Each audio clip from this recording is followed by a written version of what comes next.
This is FE Peer Review. The date is February the 9th, 2023. Homo Sapiens, the designer. Now, some of you may know that I am a designer, so to speak. I have degrees in both architecture and structural engineering and have spent most of my adult life working in those fields. So I tend to see the world as a series of design problems. And I've come to the conclusion that this isn't just about me. I think that the human species is a design species. It's what we do. We are very curious about the world. We're very curious how we can manipulate our environment to turn it to our advantage. And that's really what this video is about. That and our concepts of God.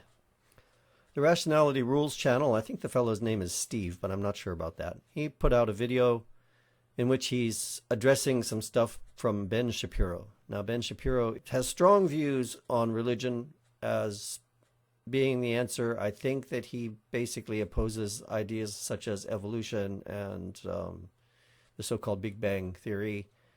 Rationality Rules is addressing that, and I think he did a very nice video, and it inspired me to leave a comment, which I'm going to read here in a moment.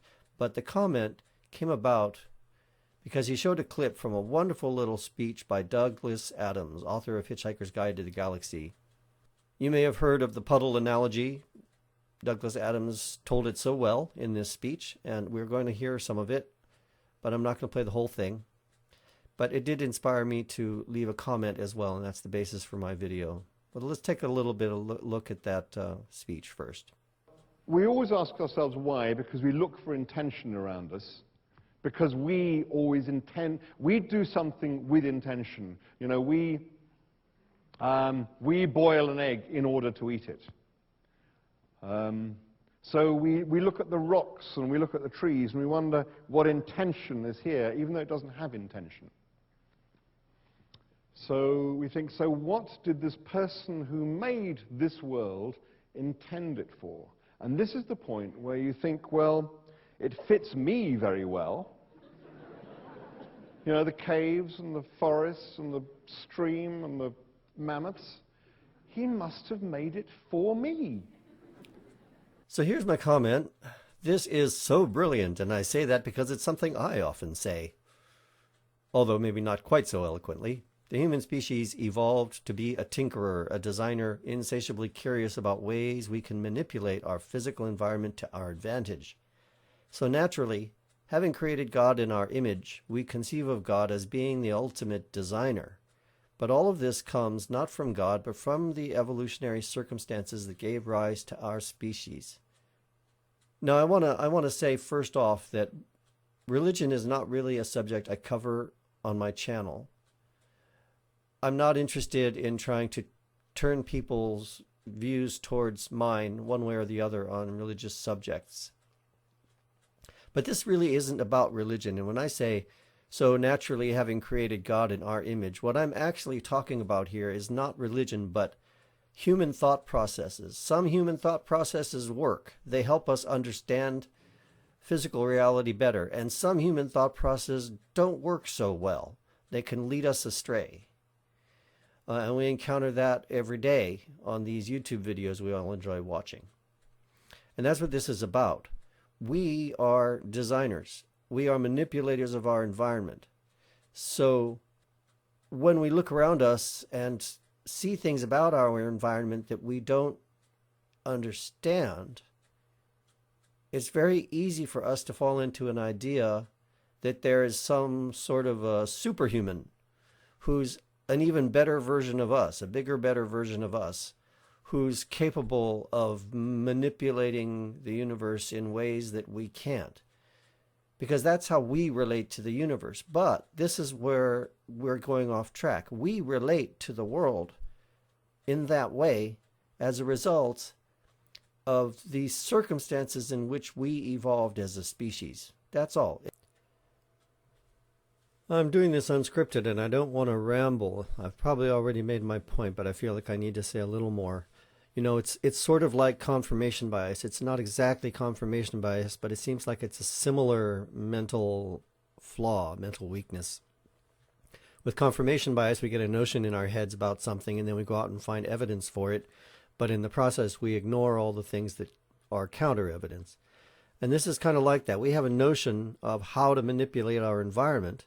So we assume that the environment, that everything approaches the environment that way, and that the world, that we're so smart, we're clever, we created iPhones. Well, there's some big being that's even cleverer than us that created the universe, because the universe is more complicated than an iPhone.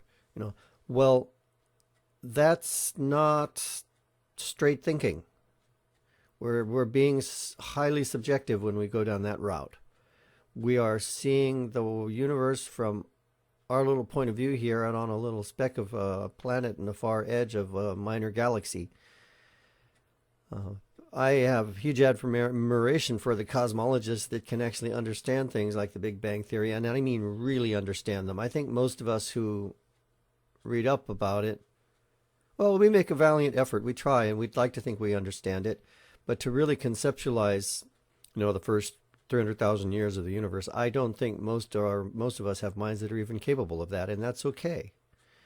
So long as we understand the limitations of our minds and don't try to convince ourselves we know everything there is to know.